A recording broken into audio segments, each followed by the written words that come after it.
جب آپ سے کوئی یہ سوال کرے نا مسلمان حکومتیں کیا کر رہی ہیں، تو آپ یہ جواب دیں کہ چونکہ ایک مسلم حکومت غلط کر رہی ہے دوسرے لوگوں کے ساتھ، تو اس سے تمہیں یہ لائسنس نہیں مل جاتا کہ تم بھی کچھ مسلمانوں کے ساتھ غلط کرو.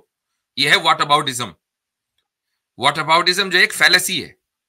اگر آپ یہ کہتے ہیں کہ ہم ہیومن رائٹس کے چیمپئن ہیں تو بھی چیمپئن بن کے دکھاؤ، اور جو لوگ ظلم کر رہے ہیں یمن میں ان کو آپ ہیومن رائٹس کا چیمپئن مانتے ہی نہیں ہیں. اچھا جی، حسین حسنی صاحب. جی السلام علیکم. وعلیکم السلام. میرے آپ سے 2-3 سوال ہے. ہمیشہ کی طرح میں زیادہ ٹائم نہیں لوں گا. جی بات ہے فلسطین کے اوپر. جب بھی ہم نان مسلم کے ساتھ بیٹھتے ہیں، سرکل میں بیٹھتے ہیں، فلسطین پہ بات کرتے ہیں، وہ ہم سے یہ بولتے ہیں تم کس منہ سے بات کرتے ہو؟ تمہارے خود کی مسلمان گورنمنٹ یمن میں کیا کر رہی ہیں؟ تو میں اس کے بارے میں کیا بولوں، کیونکہ یمن میں پڑھتا ہوں کہ 90% لوگوں کے پاس کھانا جنگی کی وجہ سے فوڈ نہیں ہے.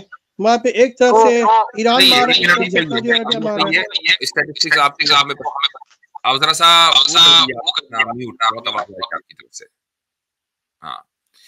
جب آپ سے کوئی یہ سوال کرے نا مسلمان حکومتیں کیا کر رہی ہیں، تو آپ یہ جواب دیں کہ چونکہ ایک مسلم حکومت غلط کر رہی ہے دوسرے لوگوں کے ساتھ، تو اس سے تمہیں یہ لائسنس نہیں مل جاتا کہ تم بھی کچھ مسلمانوں کے ساتھ غلط کرو.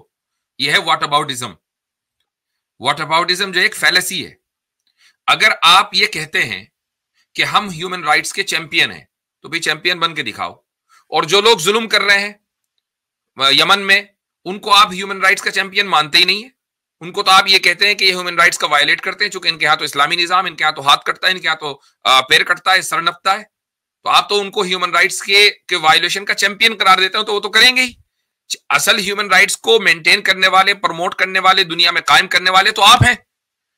تو منافق آپ ہوئے یا وہ ہوئے؟ یہ ہے آپ کا جواب. رہی یہ بات کہ ہم کیا اس ظلم کو صحیح سمجھ رہے ہیں، دنیا کا کوئی بھی انصاف پسند شخص کسی بھی ظلم کو صحیح نہیں سمجھ سکتا، چاہے وہ مسلمان کے اوپر کرے کہ مسلمان کافر کے اوپر کرے کہ کافر مسلمان کے اوپر کرے. ظلم ہے. بالکل. حضرت اور منافقت اگر ان کی دکھانی ہے تو یہ یار آپ میوٹ کریں پیارے بھائی، آپ میوٹ رکھیں، ایکو ہے یا پھر ہیڈ فونز وغیرہ کا مسئلہ حل کر رہے ہیں. حسین بھائی تھینک یو. حسین بھائی چونکہ بتاتے ہیں کہ وہ امریکہ سے ہیں، بھائی وہاں تو بڑی بڑی ریلیاں نکل رہی تھیں، میڈیا سپانسر پوری کیمپین چل رہی تھی یوکرین کے حق کے اندر. تو ابھی کریں نا، فلسطینیوں کے حق میں بات کریں نا. اس وقت یوکرین جو ہے وہ مظلوم تھا، رشیا اٹیک کر رہا تھا، تو اس وقت تو پوری کیمپین چلی، پورا یورپی یونین کود پڑا بیچ میں، اور جو یوکرین کے خلاف کوئی بات کرتا تھا یا رشیا کو سپورٹ، اس کے ساتھ سینکشنز لگ جاتی تھیں. ابھی اسرائیل کے سپورٹ میں آ گئے اور کہہ رہے ہیں جی وہ آپ ان کی بات کیوں کرتے ہو، دوسرے مسلمان یہ کر رہے ہیں. تو اچھا دوسری دکھائیں. عامر بھائی یہ بھی ہے کہ جس ملک نے یمن کے اوپر حملہ کیا ہے وہ ملک اپنے مغربی آقا کے بغیر یمن پر حملہ کر نہیں سکتا تھا. وہاں پر بھی انہی لوگوں کے دامن کے اوپر ان کا خون ہے. ہاں بالکل بالکل انہی کی طرف سے. اس وقت جو پاور کا جو ڈائنامک ہے پوری دنیا میں، وہ کیا ہے کہ پاور ایک محور میں آ کر جو ہے جمع ہو گئی ہے. وہ محور کیا ہے؟ وہ امریکہ ہے. ایسا نہیں ہے کہ پاور کے جو ہے وہ الگ الگ پول ہیں کہ بھئی ایک زمانے میں رشیا ہوا کرتا تھا، ایک زمانے میں امریکہ، دو الگ الگ کیمپ ہیں. نہیں، آج ایک ہی ہے بس پوری دنیا کے اندر. اب یہ نظام کب تک چلے گا اللہ جانے.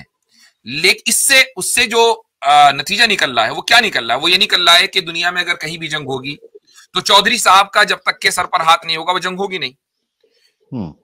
تو بھائی چودھری صاحب ہی تو ہر جگہ ملوث ہیں. اچھا حضرت، مزے کی بات یہ ہے کہ وہ جو بیسٹ سیلر بک ہے جس کو بین کیا تھا سائناگوگ آف سیٹن، اس میں ہنری وچکاک نے 45 پوائنٹس ڈسکس کیے ہیں جو ان کی دستاویز آئی تھی جب امریکہ کو ایز اے سپر پاور اور کمیونزم اور سوشلزم کے خلاف جو کولڈ وار وہ جیت گیا. تو اس وقت 45 پوائنٹس کے آئے. اس میں ٹاپ 5 پوائنٹس کے اندر اس نے ڈسکس کیا ہے. سائناگوگ آف سیٹن کا 15 چیپٹر جو ہے وہ پڑھیں تو اس میں ڈیٹیل سے اس نے ڈسکس کیا ہے. اس میں وہ پوائنٹ کہتا ہے کہ پاور کا سارا جو سینٹر ہے نا وہ امریکہ کے اندر ہونا چاہیے. یعنی امریکہ جو ہے وہ ڈیسائیڈ کرے گا کون سی وار جسٹیفائیبل ہے، کون سی ٹیررزم ہے، کون سا کرائم ہے، کہاں کرائسس ہیں، یہ سارا وہ کرے گا. اور مزے کی بات یہ ہے کہ انہی پوائنٹس کے اندر ڈسکس کیا ہوا ہے کہ یہ اس پیک پر جائے گا کہ لوگ امریکہ سے باغی ہوں. آپ اندازہ کریں